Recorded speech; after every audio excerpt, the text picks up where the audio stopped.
Welcome. Good afternoon. Love to see so many people here to do this thing I'm called Planning for the Next Normal.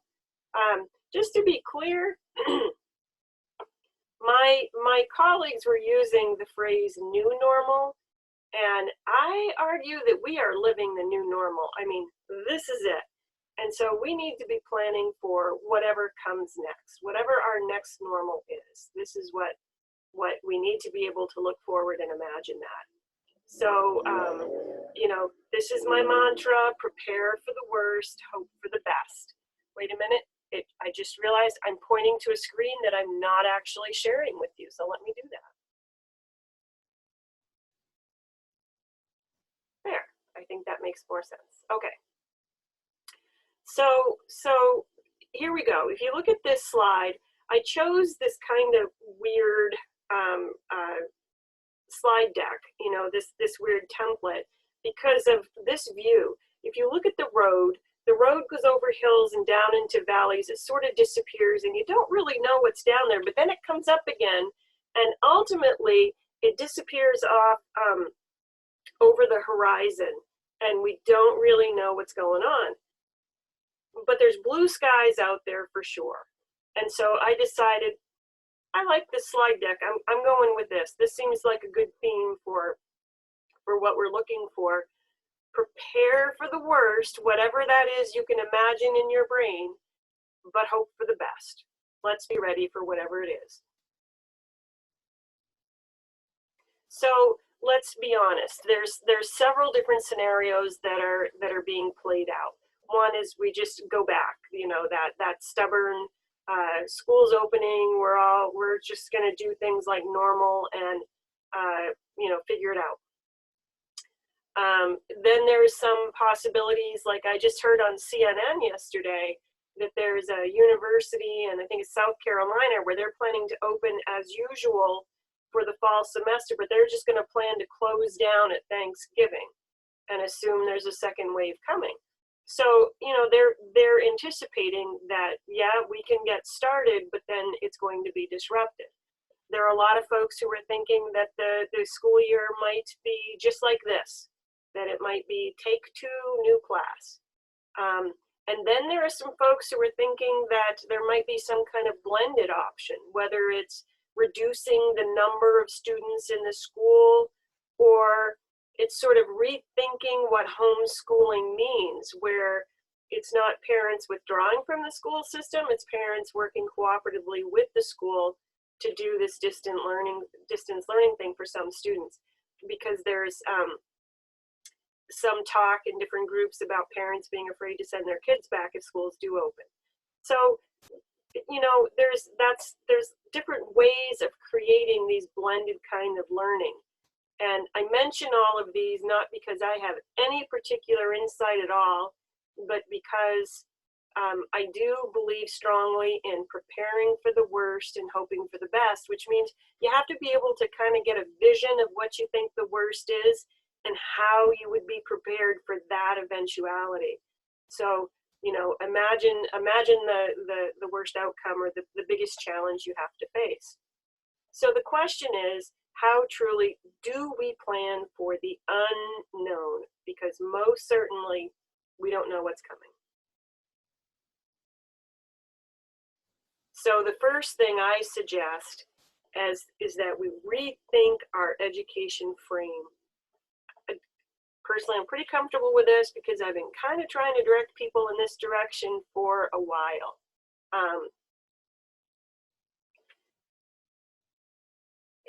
If you've been with me in the last year or so, you've heard me talk about input and output, really rethinking, reframing literacy development is the way that we take information in, whether we take experiences in, the way that we get this input for our learning. There are some different words we use for it. We think about the resources that we're using to do the learning, or for me, in the assessment frame, we call it the stimulus. Testing now, large-scale testing, is 100% passage-based. And so those passages are what we refer to as the stimulus, and the questions are developed for the passage. So the input or the stimulus or the resources, whatever it is that we're using for the learning. So the next part of that, if we're really rethinking input, we have to rethink our definition of text. What is text? Can text actually be any form of input? It's print. We're used to text being print. The books that we use, most of us have novel-based units of study. We know what text is when it's a book. It's in print. We've gotten used to the idea, excuse me, of some of our texts being digital, that our students are reading on their screens. It's basically that print text up on the screen, but it's the same words and ideas. But then there's also audio text. It's where you know, we're listening without seeing the words and getting used to the input that comes from that audio format. And there's video. There's definitely a big move toward learning with video. And then there's visual text. And visual texts are different than video texts in that visual text can take lots of different forms and they're not necessarily moving. There's overlap between video and visual, but they're not the same. So we also need to rethink our frame in terms of output, right? So what is the output? Or I have taken to calling it the artifact of learning. What is the artifact? What's the thing you're collecting that you're going to use to judge students and their learning? Can we prepare students to demonstrate their learning with various forms of output? So it's going to be the same kind of output that, excuse me, the same kind of output that we thought of, that we framed with input. So how do we get there? The first thing that we need to do is to focus. I think a lesson learned from this distance learning experience is that less is definitely more. So let's focus on the learning that we want students to do and to demonstrate. Set a few clear goals for the learning, but not too many. One way to do that is to cluster or to group the standards together. They're meant to be addressed, taught, and assessed in these clusters. And the clusters aren't just a single strand. The clusters are related topics. Okay, I have to apologize. I usually have a large white cat on my lap, and right now I have so much cat fur because she's been here all day long. It's driving me crazy. So I'm waving away the cat fur. Sorry. So one of the things that I do want to emphasize as well is that we want to make sure that we're focusing on the learning before the doing. It's easy to think about what the thing is that we want the students to do, but the first thing we should do is just focus on the thing that we want them to learn. And don't worry yet about the doing. And determine the success criteria before we start developing the tasks. We also need to diversify. So our current units of study have text for sure, but do we have text that create that variety of context for learning? You know, one of the first questions I got in the very first week that we had to go to this remote learning situation was, how do I help my students get the text digitally? Like, I can't send home books, I can't get them to them. How do I get them digitally? And that's when I started challenging people to think about using other forms. What is it you want the students to learn? How can they do that a little differently? We're not in the classroom, we're not having the discussions we were having. We have to think about the different ways that we get to our students. Another thing that's been a real challenge in this context is collaboration. But collaboration is absolutely critical. And so we have to consider the ways and the tools that we have for providing students with the opportunities to collaborate. So if we have a few focused targets for learning, and we're thinking about diversifying our texts, how do we also diversify our methods of collaboration? We're not arranging our seats in groups for students to sit down and talk. What are the methods digitally? This makes a big difference too. This really helps us with differentiation. And I think there have been some tremendous lessons learned about our ability to differentiate and our need to differentiate in this context. And feedback is a big thing. When we moved to many schools went to a pass-fail method.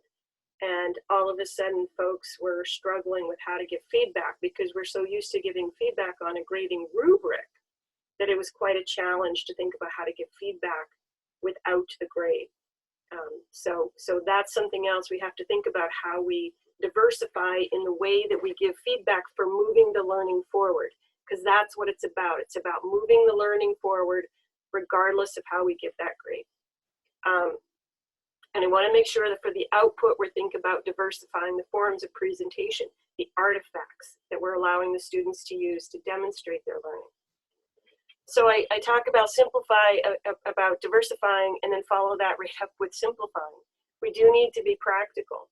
That, you know, we need to think about how the students are accessing the learning materials with stimulus, and what is their access to creating the tools they need to create the artifacts that we're asking them to collect.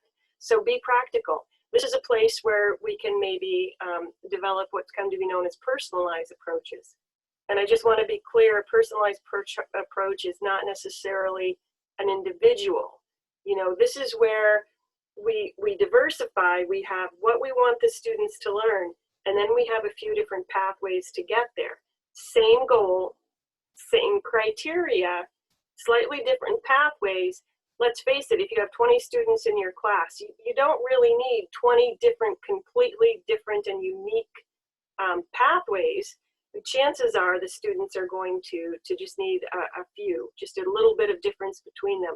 But each one will make their own choice as to which way they go. And there's been a lot of talk about choice boards. I think choice boards start with the teachers. It's a professional choice board. Before you ever get to thinking about providing student choice boards or the student bingo cards, think about your own pathway. Okay, here's my choice board. I have a traditional classroom. I get to go back. I'm in brick and mortar. This is what I'm going to do. And then I have to go to remote learning. This is where I'm going to go. And so do you have in your lessons that ability to pivot? And can you plan for that change in instruction? You keep it simple when you plan ahead, and so that it doesn't come as a surprise. So the question is, how do we do it? And I chose this graphic in particular because I just wanted to emphasize, this is our new normal. This is it, we're living it. This is our new normal. So we start here. My suggestion is first run a little inventory, right? Run a little inventory. Think about the text that you have. Are there forms of text or media that you don't have anywhere showing up in your curriculum?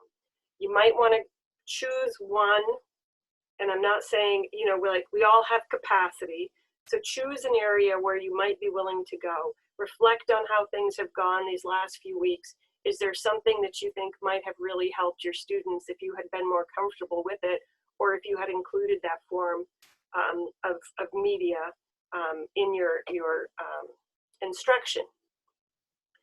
I suggest a three-phase approach. The first one starts with a study of that form of media as a genre study. We know how to do a genre study. We know how to ask those questions. If you're adding audio text to your unit plans, if you're adding like one strand that would be, here's an audio option, okay, are you sure that your students know, they're familiar with the qualities of an audio text?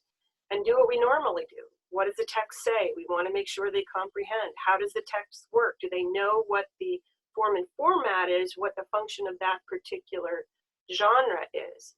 And can they interpret? What does that text mean to them? We need to maintain familiar learning moves. This is for your own comfort and capacity.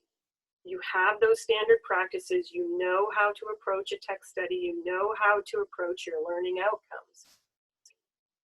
Apply those in the digital format, right? You're looking for the common characteristics. We're looking for those slight changes. For example, you can annotate a video text. There are tools that can help us annotate a video text. There's also some thinking about how students annotate when they're listening to an audio text. Some interesting methods of helping students to annotate. So you're teaching note-taking, you're teaching strong listening skills. Listen, if any of your students are going to college, they're going to end up having to do a lot of listening and note-taking on their own. So this is a great way to sort of mimic that, to get them ready for what comes next. And you can do it with some very short audio text. We ask students when they're reading print text to read like a writer. How do we ask them to experience other forms of text, like the writer or the producer or the speaker? Same idea. So we're just applying those same moves that we know to the different form of text. And then are there different forms of artifacts that we'll collect to help the students demonstrate success? So one of the tools that I've created to try and support you as you think about making this transition is a collection of documents. Now, I'm going to swing this back because I forgot to mention, I strongly advocate using the updated ELA standards. The reason is the content of those standards is not unfamiliar to you. You know them. But the way that the standards were updated, they're just much easier to use. They're streamlined. That was the word that came out on top when people were responding to them. They're streamlined, they're simplified, and they're opening up room for teacher choice. They're also, the standards were updated in such a way as to point to those interstrand relationships. So if you look, what I've done is I've put together a way to approach lessons in a three-phase. If you want to add another form of text that you haven't been using, start with phase one, the study. Okay, here are, what have I got here? 5 different standards, but they really all support a single larger goal. That's what we're looking for. We don't need to unpack each one of these standards individually to find every single piece. We start by looking at how these 5 standards work together. We're looking at craft and culture. Okay, it's reading. This particular model that you're looking at is from an audio text plan, and so they're actually listening, but they're applying that same analysis to the reading of the audio text as they would to a print text. They're integrating knowledge and ideas from that stimulus text. So it's the same learning that you're doing in the listening as you are with the reading. And then, of course, with speaking and listening, in this phase one, we're looking at comprehension and collaboration. So this particular model that I have for you, it's 6 through 8 specific updated ELA standards. So you don't have to do this again. Here's where you could develop your own task based on the particular text that you're using in your classroom. You don't have to reinvent this. You can just use this as a fill in the form and use your own text that you'd like to use. So phase 2 that I'm suggesting is where we're really making sure that we're getting to that collaborative learning piece. We start with the surface learning and try to make it deeper through some of those questions that look at the genre and pull those ideas out. Then we really deepen the learning when we get to the collaboration.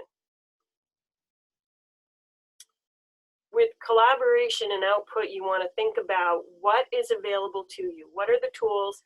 They may be right in front of you. I'm hearing from lots of folks who didn't realize that they had access to these tools all along. They didn't know how to use them, or They use them a little bit for special things in the classroom, but now they really need to be using them much more. So make sure that you know what digital tools for collaboration are available to you right now, and we can help you get comfortable with those if you're not. And then think about whether students are using those in the traditional classroom. If we were to go back in the fall to the live, like the brick and mortar, we're in the building, we're with our students, are we using some of those digital tools that would be there and comfortable with them if we have to go back out again? Are we making sure that we're collaborating to do the same thing that we do when we incorporate a writing process? You collaborate to reflect on the information that you're gathered, to clarify the meaning and to deepen your understanding. We collaborate to plan how we're going to share our ideas. We draft and then we collaborate to revise to get that feedback for editing. So are we doing that even in this digital environment? You can apply the rules for writing to any environment. And really, how do you do the peer edit when the thing that the students are doing, the artifact that they're producing, is not an essay? You can still do it. You definitely want to give feedback. It's why you want that first back part where you know exactly what it is that the genre calls for. And a big question is, what are the structures of collaboration that are universal, right? There are some rules for collaboration that are absolutely universal. They're a little bit different in the digital format, but they're still universal rules. You are living them.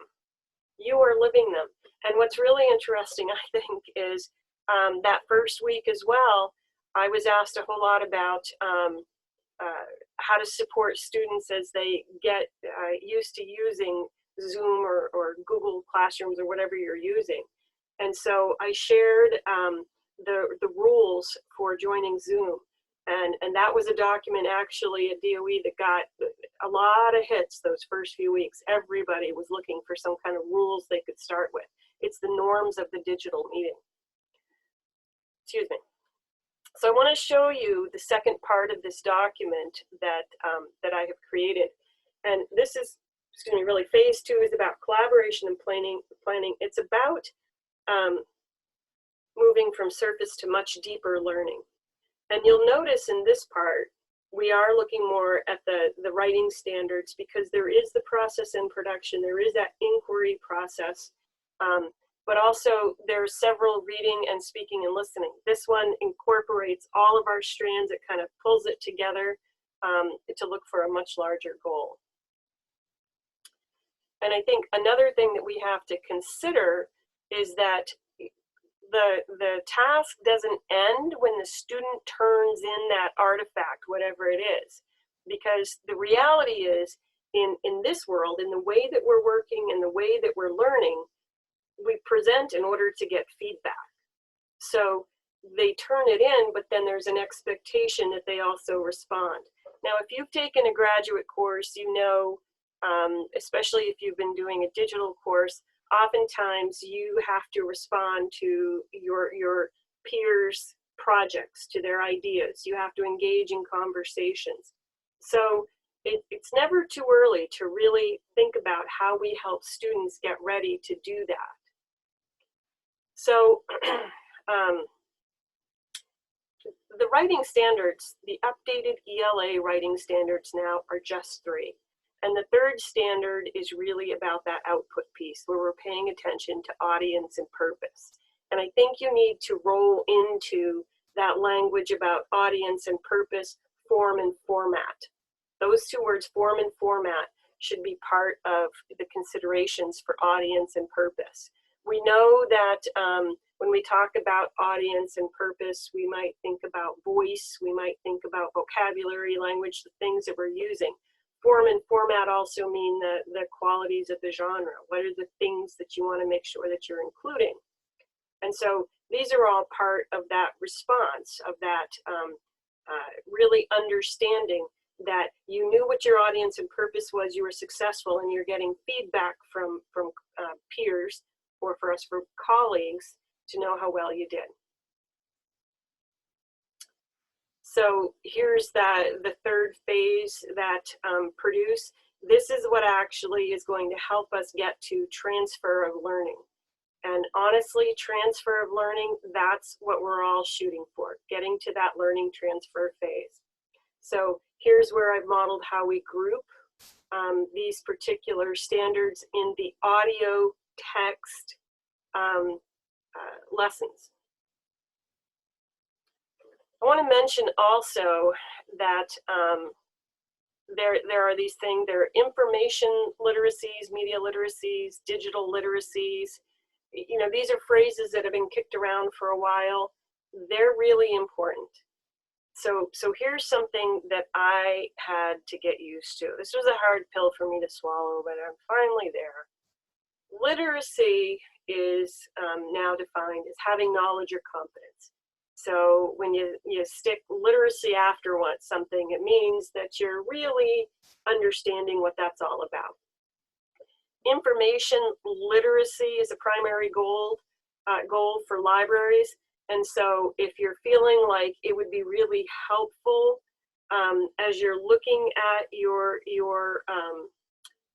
lessons, that, you know, if you're looking at your units of study that you have right now and you want to add another form of media, think about collaborating with your school librarian. Hopefully you all still have them, to incorporate this idea of information literacy, you know, getting more comfortable with that.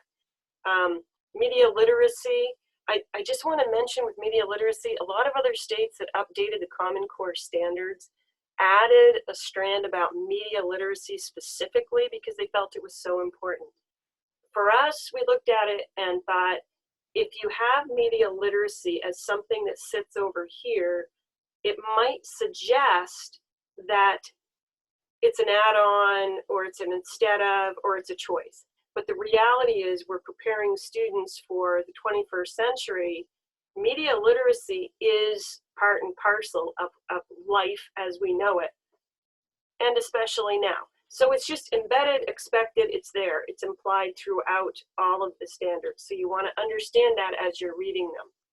And digital literacy, I find a little bit interesting. You know, different people treat this in different ways. Sometimes I think when they say digital literacy, they mean media literacy. And, you know, I often heard digital literacy used in the context of defining digital citizenship.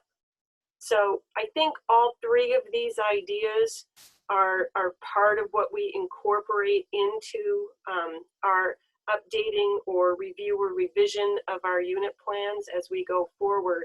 And they offer us an opportunity to team up with colleagues.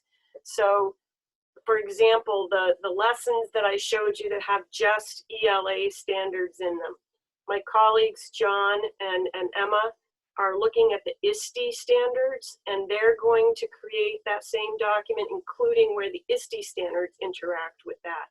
And so we can see how media literacy and digital literacy, and John is looking at the library standards for information literacy. So we'll have some models where you can see they all overlap. And the beautiful thing about that is they're shooting for the same learning goal.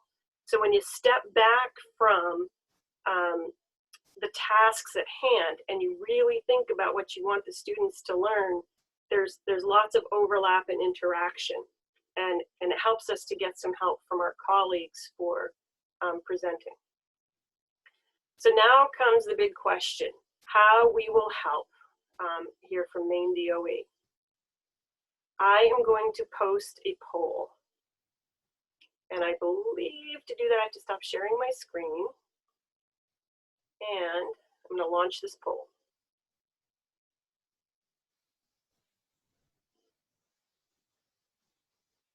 So, do you all see the poll? Oh, good. All right, please jump in and complete this poll.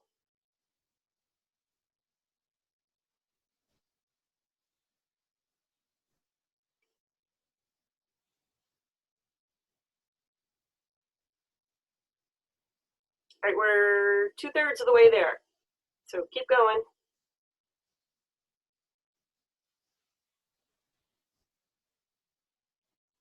right, 5 more people.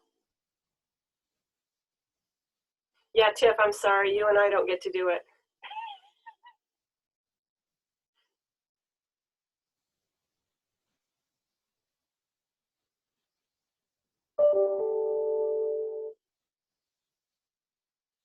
All right, one more person. I'm going to end the polling.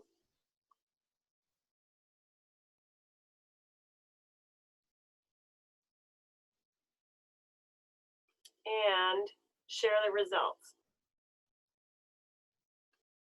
So,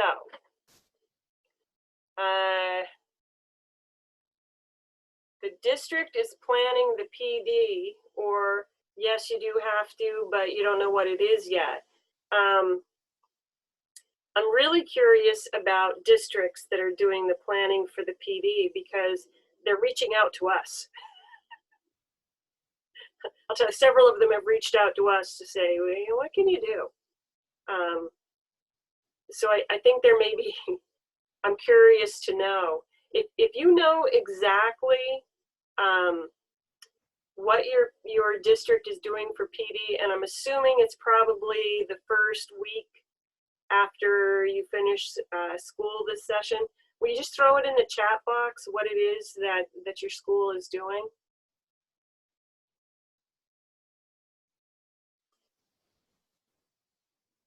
Okay, I'm going to go back to sharing my screen and finish this up.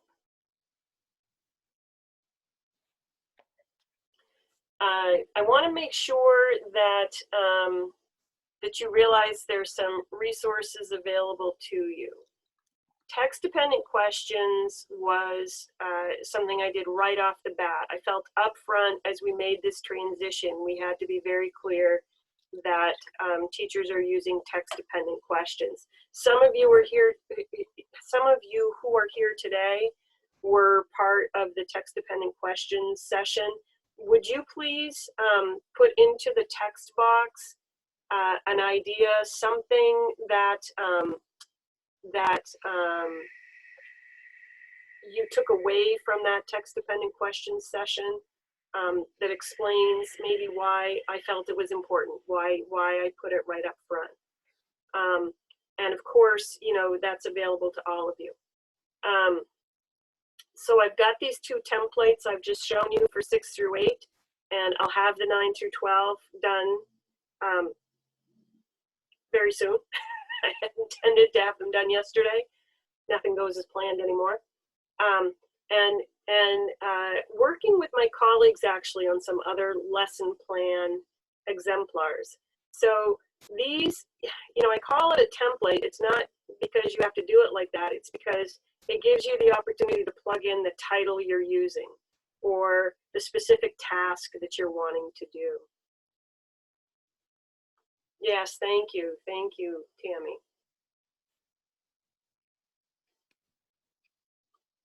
And because, you know, you have text-dependent questions because you just don't have the classroom discussion that you were having.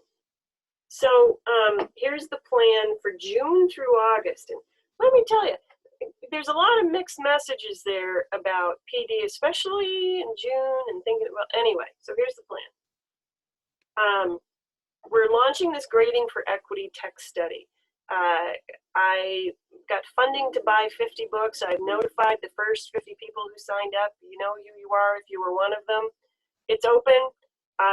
Anybody else can sign up. You're just going to have to buy your own book. If you didn't sign up by yesterday morning, then you're out of luck because that sold out in like 48 hours.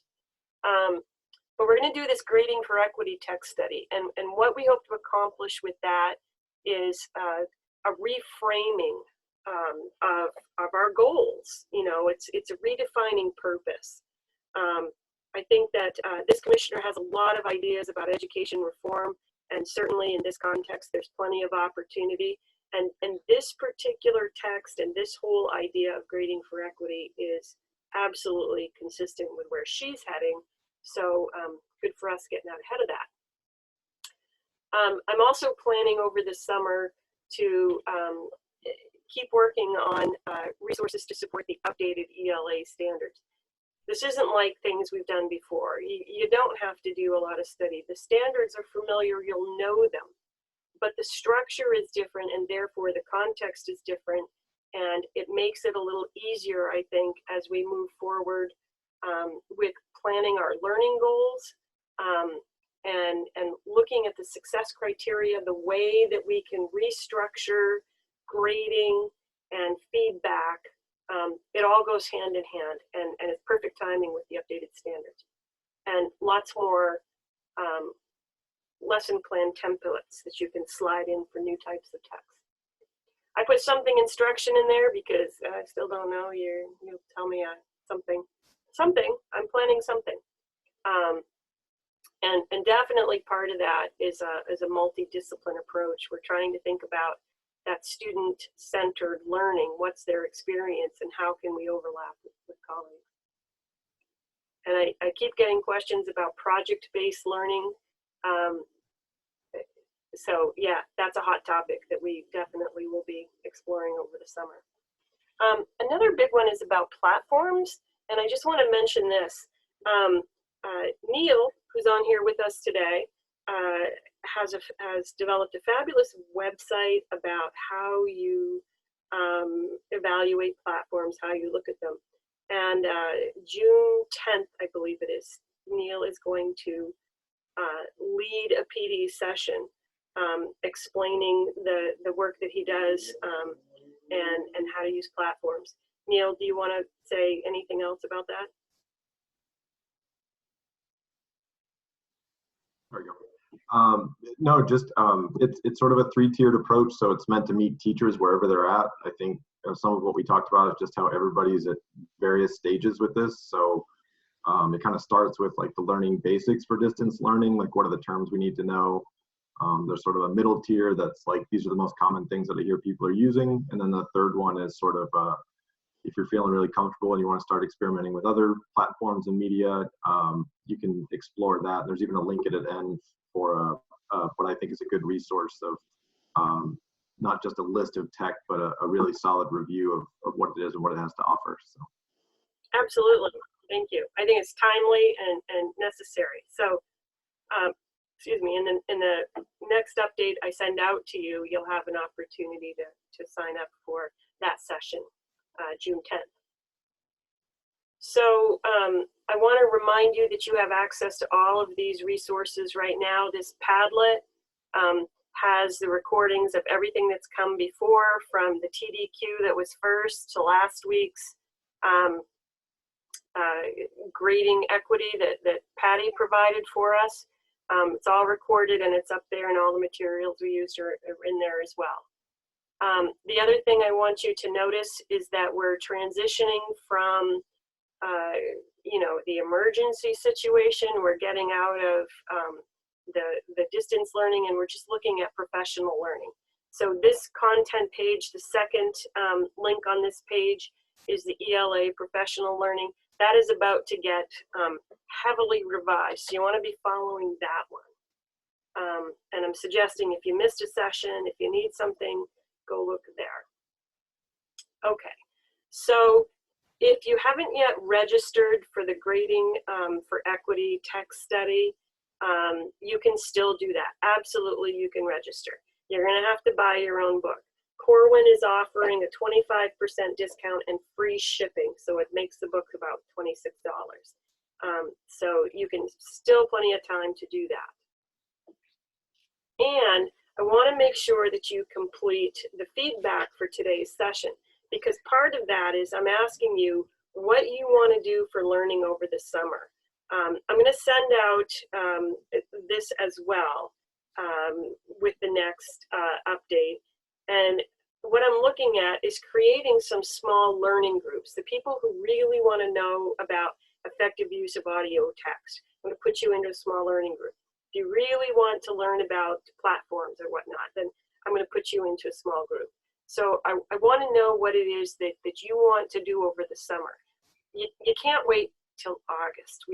I know as tired as we are, as overwhelmed, we've got to keep our professional learning going to be ready for whatever comes next. So please think about that. And so I'd like to give you a minute, if you would. I'm going to put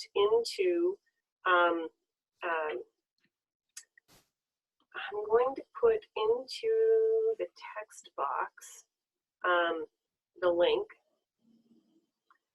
for this feedback. And I really want to make sure that you get in there and do that.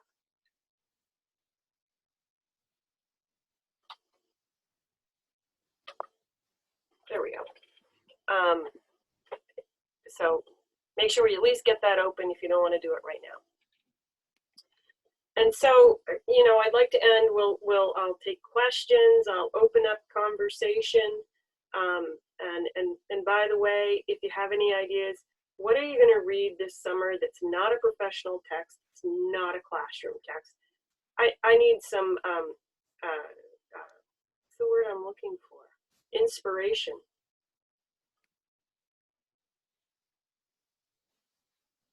Ah, The Art of Happiness, yes.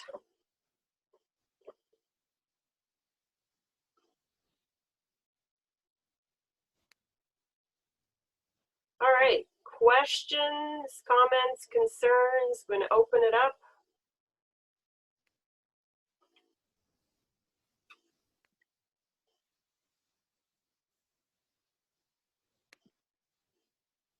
Daisy Jones and the Six. That sounds like a band. That's like a really good band.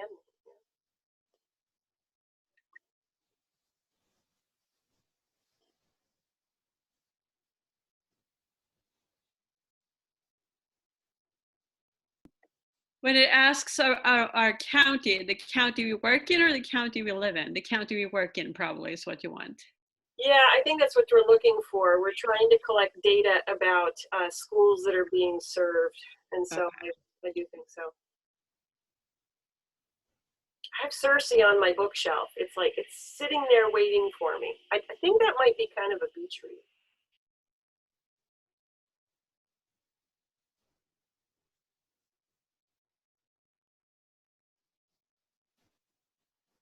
Jack, you may have to copy and paste. It may be that you can't open from there.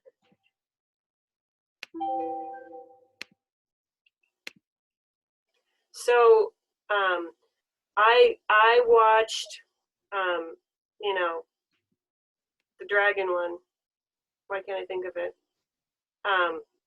The George R.R. Martin series. And then I started listening to it on audiobooks. And it's fascinating. The characters are developed differently in the book than they are in the movies.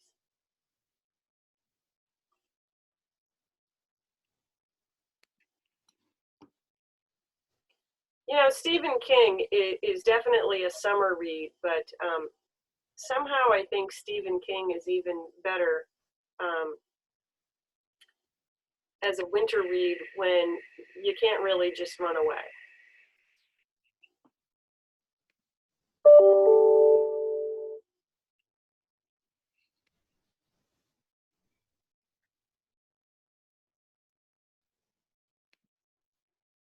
Beth, are you watching Little Fires Everywhere, or are you reading?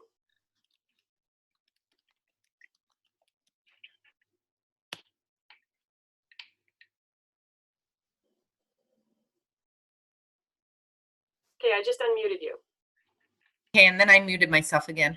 I read it over February break and then watched the show. See, it's queued up on my list to watch. They're very different. The characters are developed differently in the show. I'm glad I read the book first. I had a lot more empathy for the characters in the book. Really? Yeah.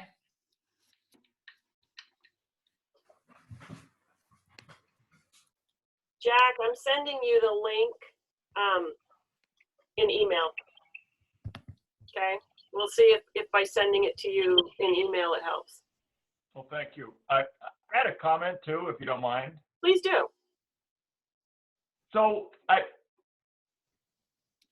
feel like a lot of what you presented today is based on the idea that distance learning can work. I guess I am Right? making that assumption. Yeah, and I guess that's my concern, is that I'm not convinced, that it can work in its current format. And I'm fortunate that I teach in a district where the expectations, I think, are realistic for students.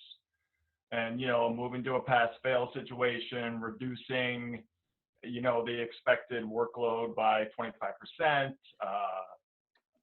Well, yeah, mid 25%. So, it just seems like if I, and I'll speak only for myself, it just seems like if I'm going to be successful at teaching using the ideas that you presented today, absolutely, I've got to have a better platform. As wonderful as Meet is, because we use Google products in my district, and as great as Meet is, there's a lot of disadvantages to distance learning. I can't see what my students are doing. I can't interact with them. I mean, there's just a wide range of issues to deal with, right? And I feel like I need to talk to like a teacher who teaches for, one of the virtual, like AP, one of those AP teachers that teach like AP from a distance, and they have class, students all across the country. And I guess my point is, if we're going to have to switch this to distance learning, I don't really know what my point is, but it just seems like if this is going to work, it's going to take a lot more groundwork. So Jack, I am introducing you to Neil on email right now. Right. Okay. Nice. Thank you. Because I think that maybe a conversation there where, you're both English teachers, I think that might be helpful. Neil, you okay? I'm going to introduce you right. Yeah, it's almost, to me, it's almost like we have to get the infrastructure down before we can even talk about the curriculum, right? Right. So anyway,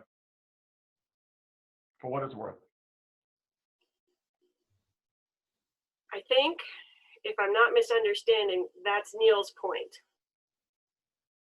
Right? And he's going to help us understand how we look at that and how we take better advantage. Guest lecturers, yes, yeah. That's a hot topic. That's actually guest lecturers and what we were talking about this morning.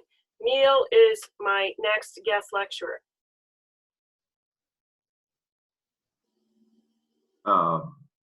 I guess I was going to say one thing too.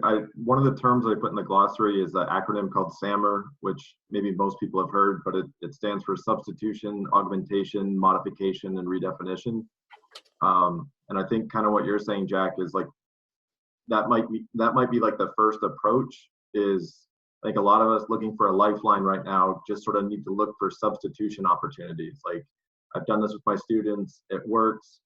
Here's how I can do a version of that through distance learning, right? So we can post questions on Google Classroom, or we can collaborate, so to speak, on a Google Doc through comments and responding to each other. Like, there's some things that we can sort of imitate, maybe not perfectly, but kind of it's building a bridge until, the next normal settles in, and maybe we're past next normal and back to more of what we're used to. So, and then when you get into the other part of the acronym, it's like augmentation. We might even be able to do some things better. I mean, I think that's one of Morgan's points about, there's an opportunity here to get some more media-rich, varied texts that kids are working with, because that's probably more of what they're doing in the future. So, or modification, and all the way up to redefinition, which project-based learning or inquiry-based learning is another buzz acronym right now, which is similar to project-based, but just question driven, and that might be a better model. So I think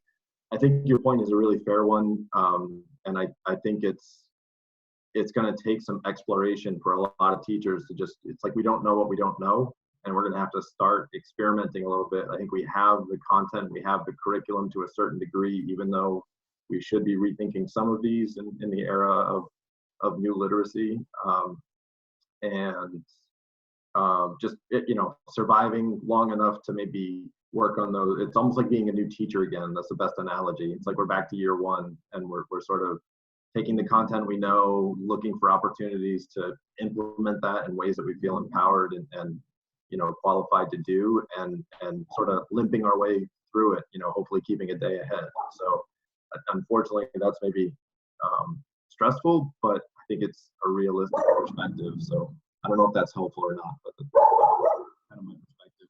Sorry. Apparently UPS is here and my dog does not like it. Well, thank goodness you were alerted. So let me look back. I want to make sure that I'm catching up. So yes, we are definitely looking at the way that we can access some guest lecturers for people who've been successful.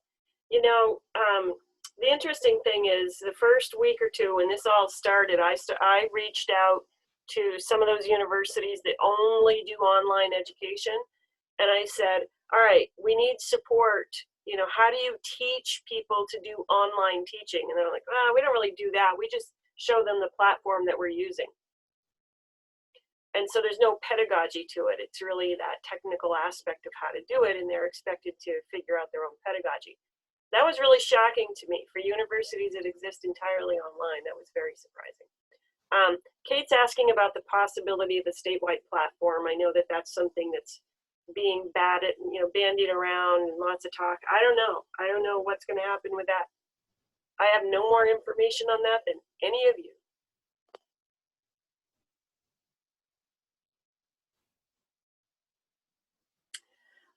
So Julie's asking about ebooks and audiobooks.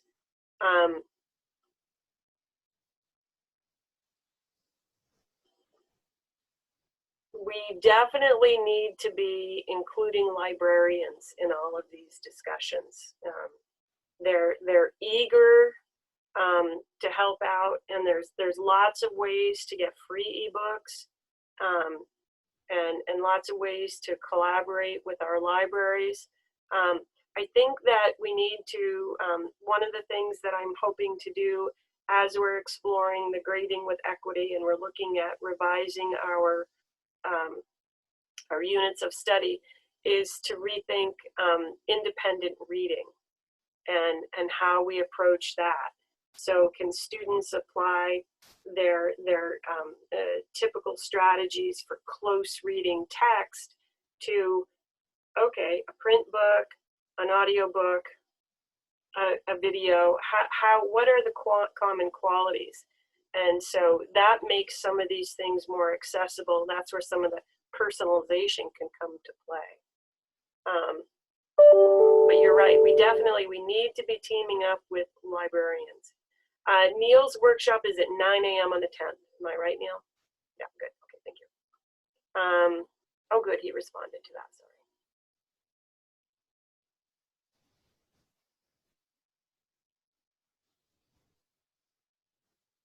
Most schools, I think, are using a Google platform. That's the one that I'm hearing about the most.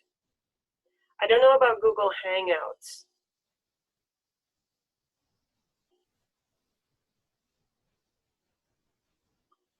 I get confused because some people call it Google Meet and other people call it Google Hangouts, but it's this, but on a Google platform. So it's like Zoom, but on a Google platform. Google Meet is sort of the new version of it. They were two separate things, and one was like more business and one was more personal, and there's different site licenses and all that kind of stuff. Google Meet is the one that most people will use going forward. Hangouts became Meet to a certain degree. They sort of took the features of one and blended them into the other. So I think that's where it's gotten a little confusing. But I think most of us, Hangouts, I think, offers business licenses where you can actually see more people on the screen like this, which is one of the limits of Google Meet, because you can only get 4 people at once, and it makes you dizzy as people cycle through based on like who's speaking. So there's an extension called Google Grid View that allows you to see everybody. Oh, okay. Thank you. Really? Yeah. Yeah, it was a game changer when I put it on. I used Google Teams, no, not Google. I used Microsoft Teams, and that only lets you speak 4 at a time, which is really annoying too. So that is good to know.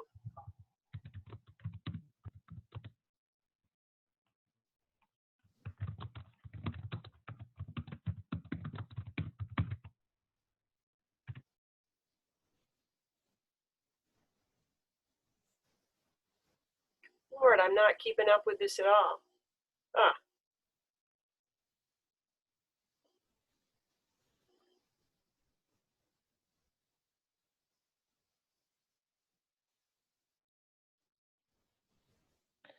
Can I just share something with what Keith was saying about kids not participating? We're seeing a lot of that too at our school. Something that's helped as far as getting work returned for me is I've gotten to a point where I'll email the kid a couple times, and then if I don't hear anything back, I email them again and I CC their parents. And I start getting a lot more responses at that point. I've gotten a lot of work turned in the past couple days. Also, we're fortunate that our administrative team has split up the classes. So someone's doing sophomore, someone's doing freshmen, juniors, seniors, and they're calling all the parents. They're looking at Power School themselves. They're taking our concerns about students, and they are calling home personally. And so they're like all in charge of a grade, which has been really helpful. So like today when I was emailing juniors, I was also CCing not only their parents, but also the guidance counselor that was in charge of that group of kids. And we've seen that that's helped some. I don't know if it's so much about the platform that's keeping kids from being engaged, at least not what we're hearing from our students. What I'm hearing is they're just done. They don't want to do this anymore. They don't feel like there's a social connection. They don't feel like, which is interesting because on the other hand, I had a class today and the kids that actually showed up, no one put their camera on. Really? None of them. And it's like, you want social interaction. I'm trying to give you what I can for us to actually at least see each other and interact. None of them would turn their camera on. It was really a pretty frustrating class today. Like it got to the point where Kat was saying to them, can you at least like use the clap or the thumbs up so we at least know if you understand what we're talking about? So I think that they're just, one student did verbalize and say, I just need this to be over. I need COVID to be over. I need us to be back to, and I'm not sure that any platform can solve that. Well, and that's an interesting statement. It's not, I need this school to be over. I need COVID to be over. And I think that's what I'm hearing. Yeah, it is an awful feeling. Yeah, as it drags on and, most definitely. So, taking care of ourselves and taking care of our students, it's a challenge. There's definitely Zoom fatigue. I think that one of the things that we need to do is to really think about that engagement issue. And I think if we I think if we look carefully at how we structure, simplify, less is more, be really clear about the learning, and make it engaging. So finding those ways to have kids interacting with each other. They're interacting in the best ways they can on their own. Let's do it for purpose. Let's make sure that we're doing it for purpose. People are definitely getting restless, and I think that the good weather helps that. I'm really happy to see that my colleague Susan Berry just came in. Susan, we're coming near the end here, but the talk is about the burnout and the helping students who are getting discouraged and trying to keep the energy going. I know your team has really been working on that. Do you want to tell us for a moment about some of the strategies for keeping kids engaged and keeping their spirits elevated? Oh, probably all the same things that you guys are doing. I do apologize. I ended up with another meeting that just ended. So I wanted to eavesdrop in on what you all are doing because Morgan's been telling me about the great stuff that you guys are working on and strategies that hoping to hop onto the coattails of. But I am on the school and student supports team.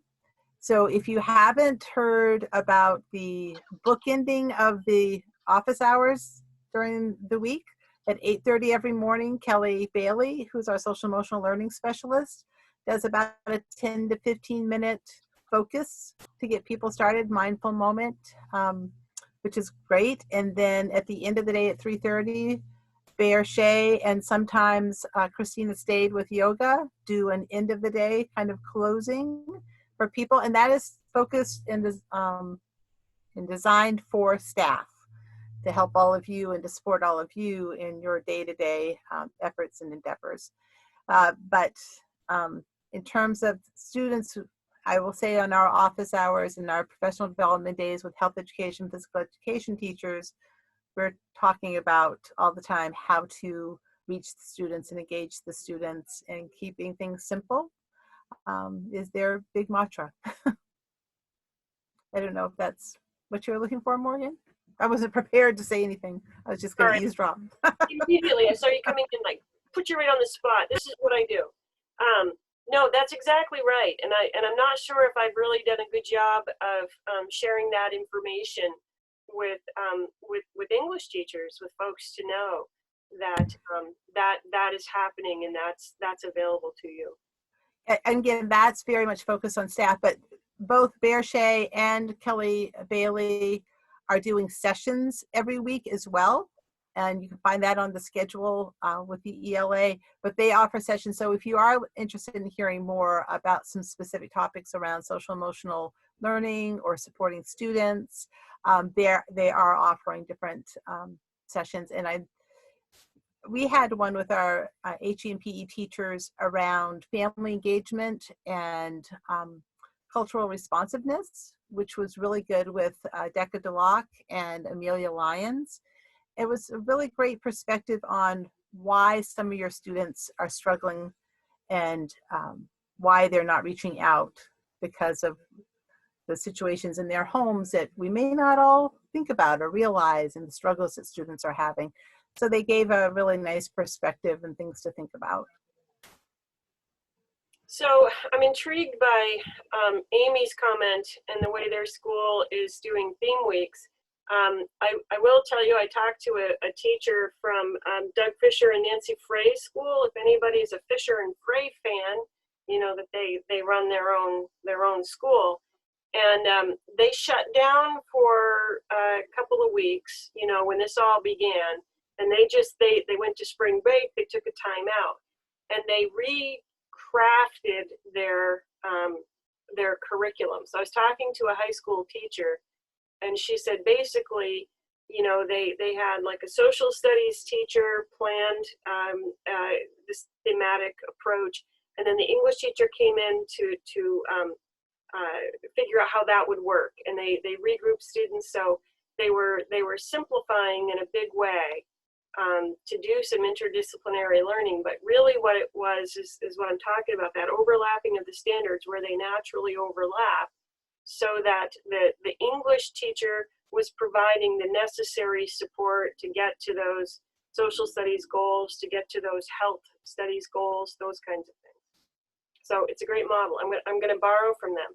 I'm waiting for them to publish everything so I can steal it all. There's a school district that's been attending most of our sessions, and all of their work that they've done since day one was all on thematic units.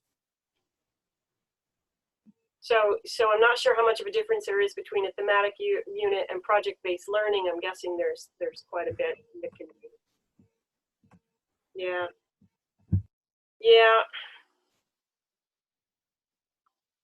Great. Well, we've gone over our planned time, but the discussion was rich, and thank you. You've given me some inspiration for books that I'm telling you, I'm trying to stand down in July. I'm really trying to stand back and take some time in July. I plan to do a lot of beach reading. So thank you for the inspiration. So, you know, I'm here tomorrow. I think tomorrow I'll be able to send you the next update looking at what's coming.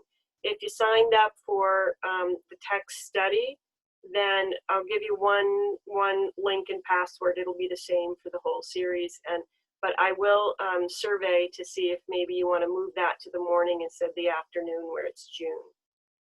We can work on that. Is there anything else that I need to address before we sign off? Any other questions, comments, concerns?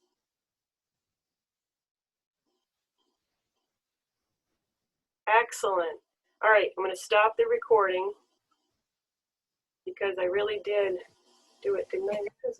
Thanks for letting me crash the party for a few minutes. Thanks for your help. You'll know next time. You just got to be ready. There we go.